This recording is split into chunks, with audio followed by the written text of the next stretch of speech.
88.9 WERS. Hi, my name's Nina, and I'm with 88.9 WERS, and we're here at Life is Good Festival with Dawes. How are you guys doing? Doing good. Cool. So you guys are going to go on a little bit later today, but you guys have played at a number of festivals, so what kind of set are you expecting to do? Are you excited? Definitely. I mean, obviously festival sets are a little different than a typical headlining show in a club or a theater or something. You got to keep in mind that a lot of people there might have never heard of you, and also your set tends to be a little shorter. Like we're only playing an hour today, whereas typically we'll play close to almost 2 hours or something. Mm-hmm. But it's always really fun to play outdoors and to play in the festival dynamic. People tend to be excited in a way that you don't find in other venues. Yeah.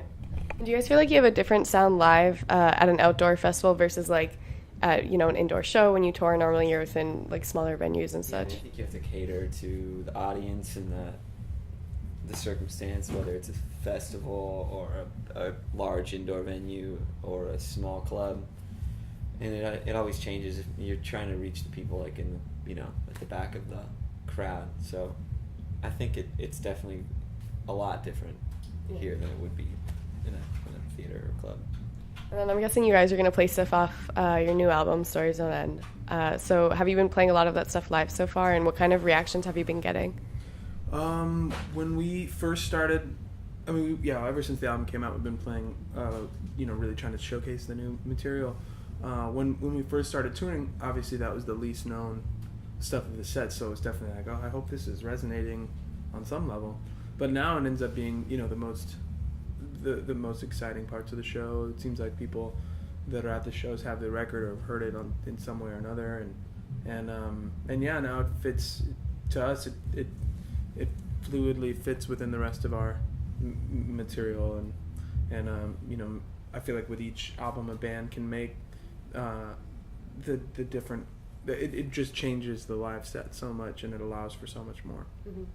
And so your new album kind of took on a bigger sound, and it felt like you guys were trying to accomplish more with this. And so do you feel like within your set, like, does it feel like a bit of a jump when you move to that material, or does it go like pretty smoothly? I'd say it goes pretty smoothly. I mean, we weren't sort of expecting anything with the new record. I mean, I think if we were to make a record with goals or expectations in mind through the material, I feel like that would really be setting us up for some sort of disappointment.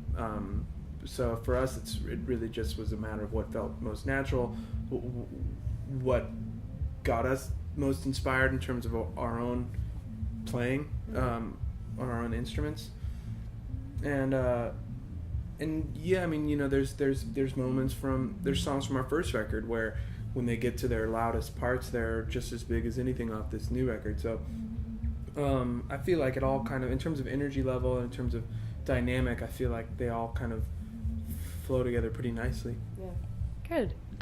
So what was the writing process like for the new album? Because listening through, it feels like there's like a much, almost in a way, like a deeper story to tell, and like it's a little bit more complex, at least upon first listen, than some of your other stuff. So did that take a lot of time for you guys to flesh out? Like, was there a lot that went in, both with like the musical elements and the parts and the lyrics, and even down to like organizing the songs?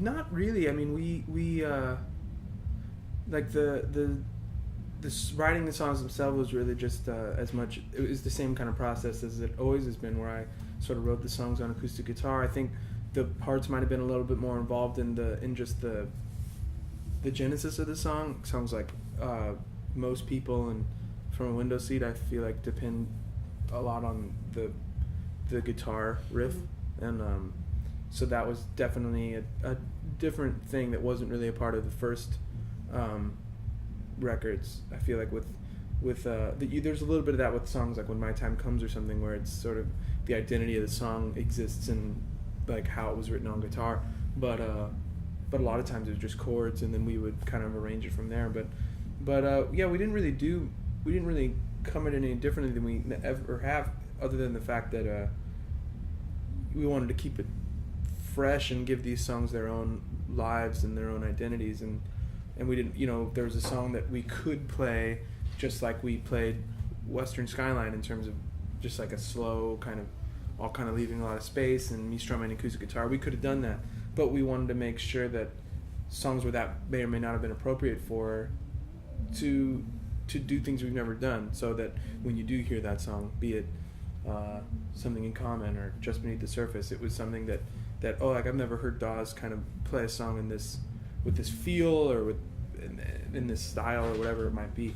So that was something that was, I think we weren't conscious of, but something that sort of presented itself after the fact, that we aren't willing to just kind of do what we've done before, do what might come most immediately, but really aware on some level of how to separate each song from what came before it. Yeah. Awesome.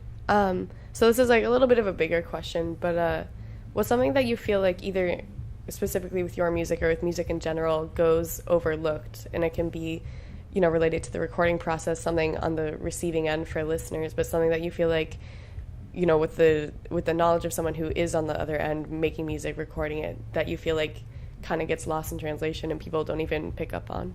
Yeah, I mean, while streaming, obviously you can really get a lot of high quality stuff from a lot of providers.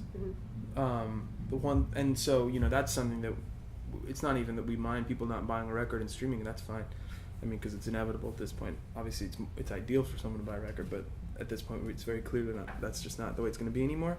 The one thing that is really unfortunate within that world is when people go to YouTube or to a site that totally discredits the time that you took to, you know, mix it and master it and make a good recording out of it. And nothing against YouTube, but their sound quality reduces it to such a fraction of what the whole picture could be in just a recorded sense. And that's too bad. Or even people listening to like shitty speakers on their iMac or something. Yeah, it's the same thing. Or I mean, like, you know, we realize that we're as musicians, we're also big music fans. So our stereo system, our headphones, however we're going to listen to the music is important to us. But you know, if people get a thrill out of the YouTube or the Mac speakers, and that's okay. But I feel like they're depriving themselves of something that I'm sure that would immediately open their eyes to like how good something can sound and how much of a difference that makes. Yeah. One thing that I was just thinking is just that, like, you know, music is so, you know, you buy a song now, and people don't really think about the idea of a record, about like the songs in context with one another. You know, it's like, oh, I'm just gonna get this single and listen to it kind of out of place, out of you know the sequence of songs and stuff. And so you know, because we still go into a record, take a lot of time to think about the order of the songs that they should be in, and you know, like the way that the record is produced as a whole.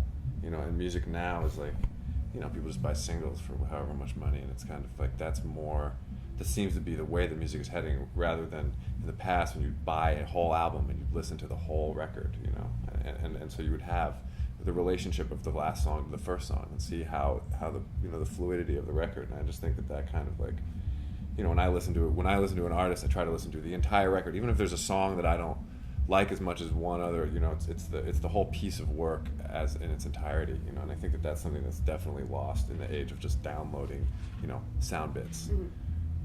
It is what it is, but yeah. Cool. Okay.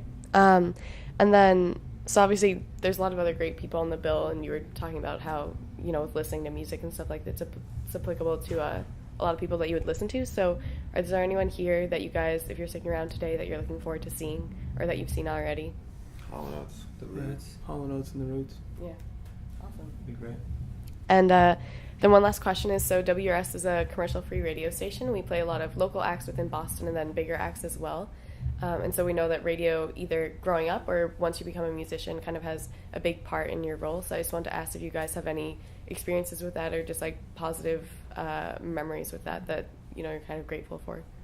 I mean, definitely for us as a band, any town that has shown us a lot of love through the radio stations always ends up being one of our biggest markets. And it directly correlates 100% of the time. And so, you know, while a lot of people think that through the internet or whatever, there's not as many people listening to what their local radio station has to offer. I feel like it's still such a big part of how a band knows how they can do in a certain city, which might be surprising, but it's never changed. It's still the main marker of attraction, of the traction that a record's getting or a song's getting. Great. So once again, my name's Nina, and I'm here with 88.9 WRS. So thank you, Dawes, for a good interview. Thank you. Thanks.